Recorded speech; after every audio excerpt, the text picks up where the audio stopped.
Hola chicos, bienvenidos a esta segunda semana de trabajo durante la contingencia. Este es nuestro primer video de la semana. Vamos a hablar del principio de Pascal y del principio de Arquímedes. Todavía vamos a estar trabajando con fluidos en reposo, o sea, seguimos con hidrostática y hasta la siguiente semana podremos trabajar con hidrodinámica. Bueno, la siguiente semana regresando de vacaciones, claro. Bueno, el principio de Pascal nos ayuda a explicar situaciones de la vida cotidiana como exprimir un trapo, que no sé si alguna vez se han preguntado por qué cuando lo exprimimos de cierta, o sea, nuestras manos lo tocan en ciertas secciones, por qué sale el agua de todo el trapo. O en la pasta de dientes, cuando la apretamos en un punto, pues sale por la boquilla. Lo mismo pasa con la jeringa. Bueno, el principio de Pascal dice que una presión externa aplicada a un fluido encerrado y en reposo se transmite por igual a todos los puntos del fluido y a las paredes del recipiente que lo contiene, y los cambios de presión actúan en todas direcciones. ¿Qué quiere decir esto? Bueno, que tenemos una presión externa. Quiere decir que si tenemos un sistema, es decir, digamos, pensemos en la pasta de dientes. La pasta de dientes como tal representa un sistema. Y se le aplica una presión externa, o sea, nuestra mano apretándola. Entonces, el fluido que está encerrado va a transmitir la presión en todas las direcciones. Y entonces, pues lo obligamos a desplazarse. Una aplicación muy interesante es la de la prensa hidráulica.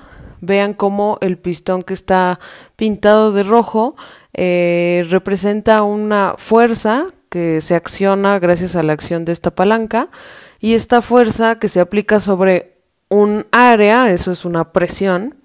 Entonces esta presión actúa sobre un fluido que está aquí amarillo, que lo obliga a desplazarse y se transmite a otro contenedor, generando o haciendo que este otro émbolo suba. Ese es el principio básico de una prensa hidráulica, que se basa en el principio de Pascal. Aquí les pongo dos ejemplos que me parecen muy geniales en caso de que tengan el material, no salgan de casa y quieran hacerlo estas vacaciones. Vean cómo en estos videos utilizan jeringas y aplican el principio de Pascal al presionarlas y hacer que el fluido avance y genere movimiento. En el otro, pues tenemos una prensa hidráulica tal cual, donde se aplica presión en una jeringa chiquita y esta la transmite hasta romper una nuez o aplastar una lata. Bueno, matemáticamente, la prensa hidráulica nos dice que la presión que se aplica en uno de los émbolos es igual a la presión que se aplica en el otro émbolo. Sabemos que cada presión o la presión se determina dividiendo fuerza entre área. Eso ya lo vimos en la semana anterior. Entonces, en la prensa hidráulica lo que tenemos son un pistón chiquito y un pistón grandote. Vean que estoy utilizando F minúscula y A minúscula para la fuerza y el área menor, F mayúscula y A mayúscula para la fuerza y el área mayor. Entonces, como tenemos que la presión menor va a ser igual a la presión mayor, que eso es lo que nos dice Pascal, entonces podemos relacionar las fuerzas que se aplican en las áreas que se aplica cada uno. Ahorita nada más registren esta ecuación. En esta presentación no vamos a hacer ningún ejercicio, es totalmente conceptual. Bueno, ahora el principio de Arquímedes nos va a ayudar a entender por qué flotan algunos objetos. Es decir, a veces, no sé si les ha pasado, preguntarse por qué un barco sostiene un ancla que al dejarla caer al mar, ésta se hunde inmediatamente. ¿Por qué cuando está en el barco no hunde al barco? ¿O por qué nosotros podemos nadar, por ejemplo?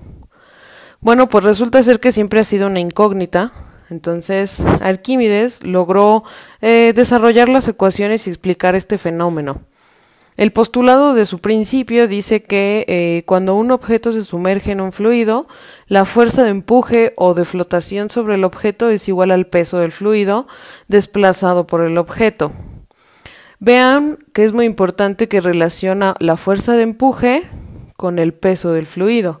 Ambas son fuerzas. Entonces aquí estamos incorporando una nueva fuerza que le vamos a llamar empuje, que también se va a medir en newtons, al igual que el peso, que también se mide en newtons. Para entender el principio de Arquímedes, entonces vamos a representar el vector empuje, la fuerza de empuje, y el vector peso, que es la fuerza peso, que sería W. Y, por ejemplo, si nosotros sumergimos un objeto, este objeto, su propio peso, ejerce una fuerza sobre el fluido en el que lo estamos sumergiendo. El fluido va a responder y esa respuesta se llama fuerza de empuje. Ahora, Arquímedes en su tiempo no tenía manera de determinar fuerzas. O sea, no tenía ningún dispositivo que le permitiera determinar fuerzas, pero él sabía que podía relacionar algunas otras cantidades físicas con este fenómeno, por ejemplo, el volumen. Sabemos también que cuando un objeto se sumerge en un fluido, pues va a desplazar cierto volumen. Entonces, Arquímedes pudo relacionar el volumen desplazado cuando se sumerge un objeto en un líquido. Aquí en la imagen pueden ver que se utiliza una corona, es muy representativo cuando se habla de Arquímedes, porque en teoría cuenta el mito que Arquímedes descubrió esto porque él quería determinar si una corona era de oro. Entonces sumergió la corona en agua, pudo determinar el volumen, la masa también la pudo determinar, con eso determinó la densidad y la comparó con la del oro, y se dio cuenta que la corona no era de oro. Bueno, en cuanto a las fuerzas de peso o empuje que están involucradas cuando flota o no flota un objeto, aquí hay 3 diagramas que se tienen que saber muy bien, que son muy importantes. El primero de ellos nos muestra un fluido donde la fuerza de empuje es muy alta contra un objeto cuyo peso es menor. Es decir, cuando la fuerza de empuje es mayor a la fuerza peso que está en contra, el objeto flota. Luego, cuando el empuje y el peso se equilibran, o sea, son iguales, entonces el objeto se dice que no flota ni se hunde, solo se mantiene ahí en el líquido como sumergido, pero no tiene nada del cuerpo hasta abajo, ni tampoco está fuera de la superficie del agua. Y el tercer caso es cuando el peso es mayor al empuje, por lo tanto el objeto se hunde. Esto tiene que ver o tenemos que analizar que la fuerza de empuje está relacionada con la densidad del fluido. Entonces el peso de un objeto va a ayudarnos a entender si este se va a mantener sumergido o va a hundirse o va a quedar flotando, y va a depender del líquido en el que se esté sumergiendo. ¿Por qué? Porque esto va a hacer que cambie la fuerza de empuje. Entonces, por ejemplo, hablando de densidad, ¿se acuerdan que en la presentación anterior les decía que se puede hacer una columna de densidades colocando pues líquidos superpuestos uno sobre el otro, y cada líquido tiene diferente densidad?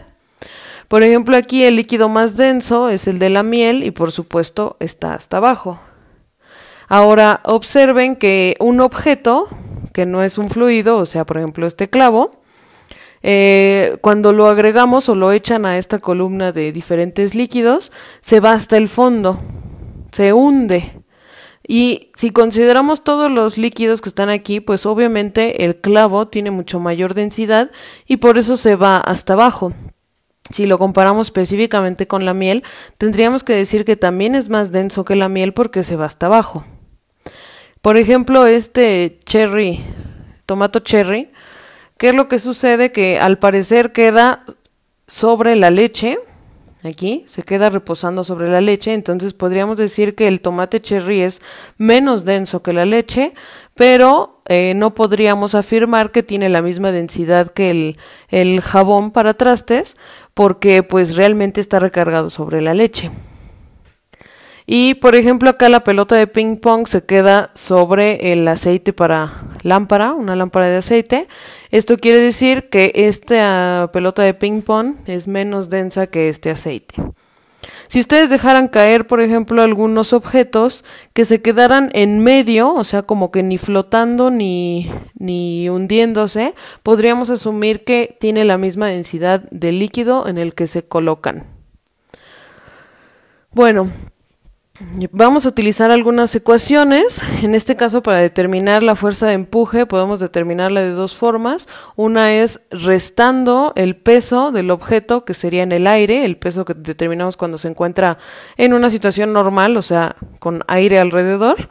Y otro que es el peso aparente, que es cuando el objeto se encuentra sumergido.